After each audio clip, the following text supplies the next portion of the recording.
രാവിലത്തെ കാലാവസ്ഥ എങ്ങനെയാണെന്ന് ചോദിച്ചാൽ ചെറിയൊരു മഴയുണ്ടായിരുന്നു. അതിനുശേഷം നല്ല വെയിൽ വന്നു. അടുത്തത് എന്താണ് നമുക്ക് പ്രെഡിക്റ്റ് ചെയ്യാൻ പറ്റാത്ത രീതിയിലായിട്ടുള്ളൊരു കാലാവസ്ഥയായിരുന്നു.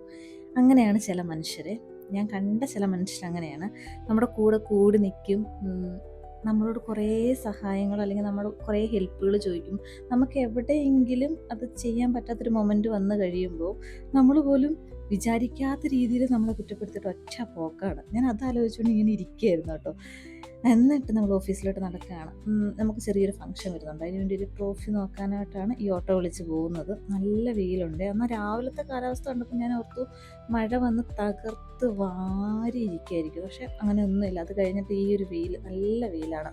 അത് കഴിഞ്ഞ് നമ്മൾ ട്രോഫി എടുക്കാൻ ചെന്നു. എന്നിട്ട് അതൊക്കെ എടുത്തു. കുറേ നേരം നോക്കി. നമ്മൾ ചെന്നപ്പോഴേ ആദ്യം ഒരെണ്ണം സെലക്ട് ചെയ്തു. അത് തന്നെയാണ് അവസാനം നമുക്ക് ഇഷ്ടപ്പെട്ടത്. ഒറ്റ നോട്ടത്തിൽ കാണുന്ന എനിക്കങ്ങനെയാണ്. ഒരു കാഴ്ചയെ കണ്ടു കഴിഞ്ഞ് ഇഷ്ടപ്പെട്ടാൽ പിന്നെ അത് തന്നെ ആയിരിക്കും മൈൻഡിൽ നിൽക്കുക. അവിടെ നിന്ന് ഇറങ്ങി ഓഫീസിലൊക്കെ കൊണ്ടുവച്ചിട്ട് നമ്മൾ നേരെ പോയത് ചായ കുടിക്കാനാണ്. ഇപ്രാവശ്യം നമ്മുടെ കൂടെ ഉള്ളത് മീനുമാണ്.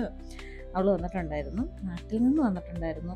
ഞാൻ സുഖിനും അവൾ സമൂസയാണ് കഴിച്ചത്. എനിക്ക് സുഖിൻ ഭയങ്കര ഇഷ്ടമാണ്. ഭയങ്കര ഇഷ്ടം എന്ന് പറഞ്ഞാൽ ചെറുതിലേ മുതലേ സുഖിനോട് പ്രത്യേക ഇഷ്ടം. എന്നിട്ട് അതിങ്ങനെ കഴിച്ചു. കുറേ വർത്തമാനം പറഞ്ഞു. അയ്യ കല്യാണപ്പെണ്ണ് അങ്ങനെ കുറേ വർത്തമാനമൊക്കെ പറഞ്ഞുകൊണ്ടിരുന്ന് വേഗം പോകണമായിരുന്നു. ഒരു 5:30 പക്ഷെ കണ്ടാൽ പറയുമോ, നല്ല വെയിലുണ്ടായിരുന്നു. സുഖം കഴിച്ചു, നല്ല സുഖനായിരുന്നു. ചായ പിടിയില്ല നമ്മൾ പോയത്. അത് കഴിഞ്ഞ് നേരെ മെട്രോ സ്റ്റേഷൻ ചെന്നിട്ട് ടാറ്റയൊക്കെ കൊടുത്ത് കഥയൊക്കെ പറഞ്ഞ് പോകണമെന്നില്ലായിരുന്നു. കുറേ നാളത്തെ കഥകളൊക്കെ പറയാനുണ്ടായിരുന്നു. കണ്ട ടാറ്റയൊക്കെ തന്നു തിരിഞ്ഞു നോക്കാതെ പോവാണ്. ടാറ്റയൊക്കെ തന്നു അങ്ങനെ പിരിഞ്ഞു. പിന്നെ ഞാൻ അവിടുന്ന് പതിയെ നടന്ന് ഹോസ്റ്റലോട്ട് വന്നു. ഒരു ദിവസം ഞാൻ എന്തോരം നടക്കുന്നുണ്ടെന്ന് എനിക്ക് തന്നെ അറിയില്ല കേട്ടോ. അമ്മയോട് ഇതൊക്കെ പറയുമ്പോൾ അമ്മ പറയുന്നത് നടക്കണം, പണ്ടുള്ളവരൊക്കെ ഭയങ്കരമായിട്ട് നടക്കുമായിരുന്നു, അവർക്ക് അതുകൊണ്ട് ഹെൽത്ത് ഇഷ്യൂ ഒന്നും ഇല്ല. എന്നാലും ഇത് ഇച്ചിരി കൂടുതലാണെന്ന് എനിക്കിപ്പോൾ തോന്നുന്നുണ്ട്.